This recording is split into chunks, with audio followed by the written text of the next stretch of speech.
In the heart of the kingdom of Shahindar, King Ashfon reigned with an iron fist.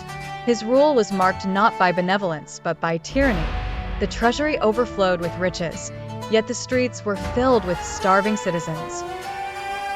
Ashfon's wealth was built upon the misery of his people, and his power was sustained by a formidable army that quashed any semblance of rebellion.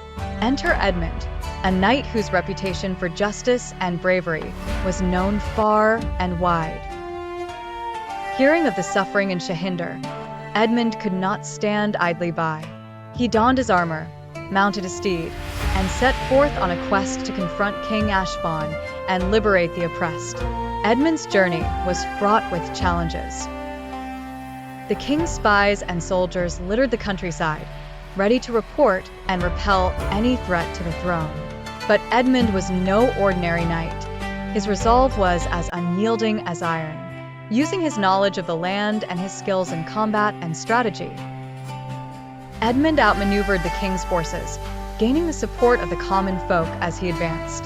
The first clash came near the village of Eldeglen. Ashfon's troops, confident in their superior numbers, engaged Edmond and his small band of followers.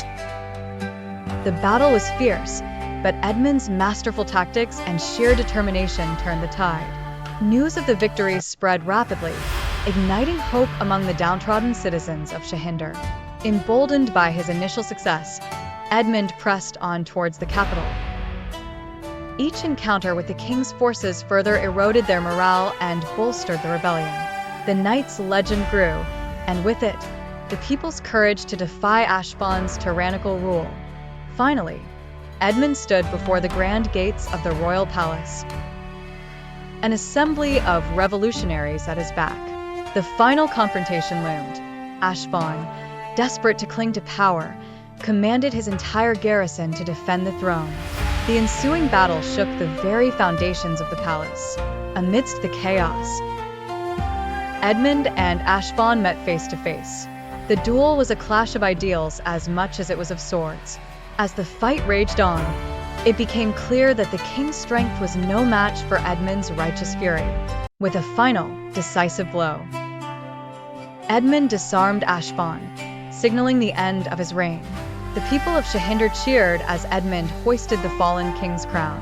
A new era dawned, one of justice, prosperity, and peace, overseen not by a tyrant, but led by the valiant knight, who had risked everything to bring freedom to the land.